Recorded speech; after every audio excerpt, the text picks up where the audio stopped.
Yes. So, it is 10:04 and I'm super excited to be joined by Ken Hickling from the Super Yacht Charities Foundation, who has just literally come off the bike. How'd you get on, Ken? Did okay. We're hitting our mileage target, which means we're on track. If you're following us online, you'll see the little pointer going down the map, and we are in the Pyrenees, which is probably why it was harder with the cycle. Yeah, it would have been very hilly there. Too many climbs, too many ascents. This brow is, you won't be able to see, but Ken is perspiring like Lance Armstrong. See if we can take the shot off that. Mid-Tour de France. I think more Geraint than Lance, if that's okay. Okay, well, I'm not a big cycling fan, I'm sorry. No, me neither, but my wife is. We've been so excited to have Ken here today because Ken and his family have been up all night at home in their living room and beamed in to us via Zoom. So having Ken and the entourage turn up this morning was particularly exciting for everyone here. It was like bringing in the cavalry. Yes, well, no, we've been running since yesterday, early doors, well, morning yesterday.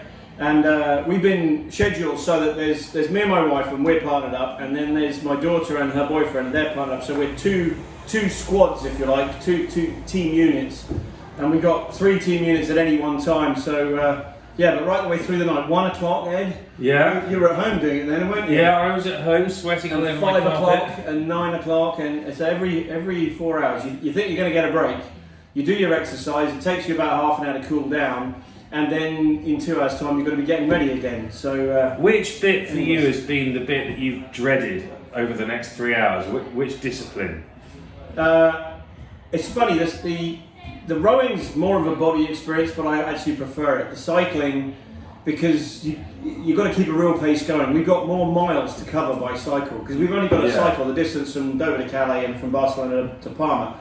So rowing was a relatively short distance. The runners, I'm glad I'm not running. Really? Because they got to run the 138 miles from Southampton to Dover, and that's a lot of running. I mean, Ed's doing a marathon, 26 miles during the course of this He's done event. amazingly well. So yeah. Albeit with slight nipple issues. Yes. So we're obviously doing this for Super Yacht Charities, and we've got some really amazing charities that we've been supporting. What does it mean to you, this event, and how did it come about? Well, this event's super important because we weren't able to have our ball this spring, which Jim Marine has always been a good supporter of. In more ways than one. And yeah, absolutely, it's a great event. We have the Holy Trinity of dining, drinking, and dancing. But we weren't able to hold that. We raised about 70,000 there, and we weren't able to hold our Seafarers Supper in Palma, which is concurrent with the Palma show. The show was cancelled, so we cancelled our event, and it was the right thing to do from a social distance point of view as well. Which means our 2 big events in the year where we do fundraising didn't exist this year, and there are lots of charities who are down on funds this year because of COVID. They're struggling to do the good work that they do, and we're not in a position to give them any money. So our treasurer actually said, why don't we do an endurance event? We can do it all in our own homes in lockdown, which is how we were originally going to do it. But when Jim Marine came on as event sponsor, because I spoke to him and said, can you help us out with some kit? He said, yeah, we'd like to help you even more. So here we are based in Bath, 6 people in the building at any one time. In their showroom. It's really good to see all the kit. In fact, the stuff's really nice. Who makes the stuff? This is all Technogym we've got in here. Technogym, yeah, nice kit.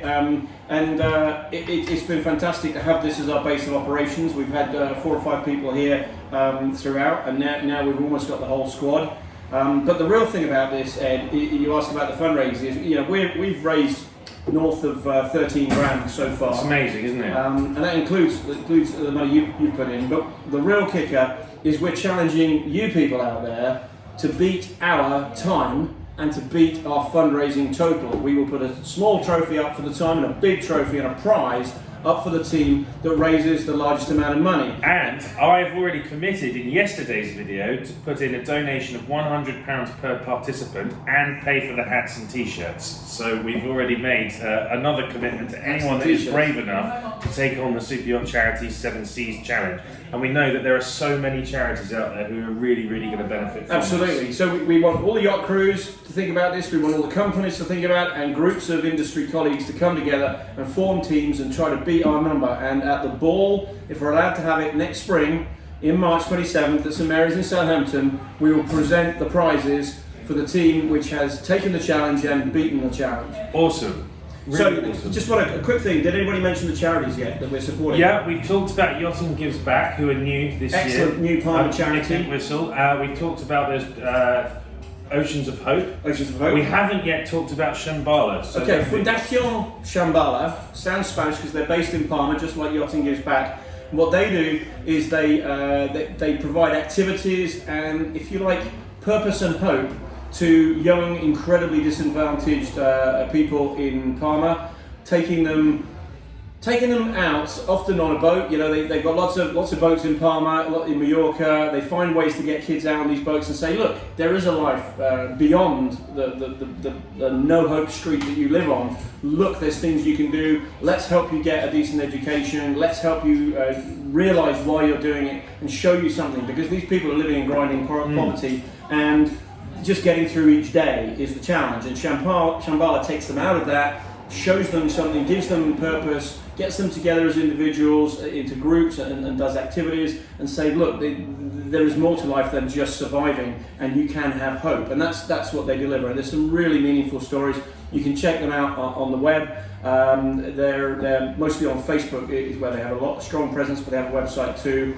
And then our fourth charity is Endeavour Racing. Oh, yes. So Endeavour Racing, we used to support Turner Star, but we use sailing to help damaged, mentally and physically damaged ex-servicemen and women.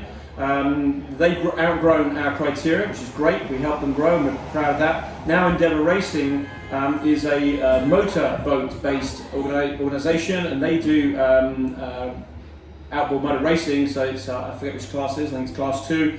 And they take people who are either serving but injured or ex-servicemen and women, and they take them out powerboat racing and do exactly the same thing as Turner Star. But we're really happy to support them. They're doing great work as well.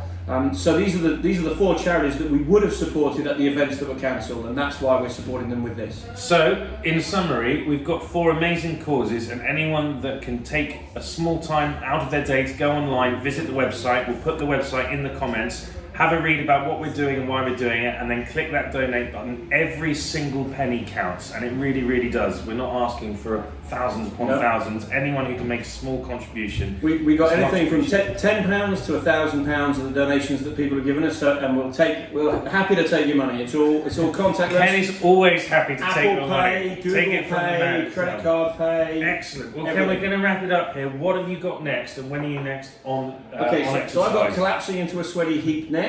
After that, a little bit of recuperation, and we're back on at 1 o'clock to do it all again. More cycling. Hopefully we'll be through the Pyrenees and it won't be quite as tough, but I think it's still going to be a tough ride. We've got to get all the way to Barcelona and then get across the water, and once we've done that, we're in Palma and we're home and dry. Go team. Go team! Thank you very much, Ken. Thanks, Ed.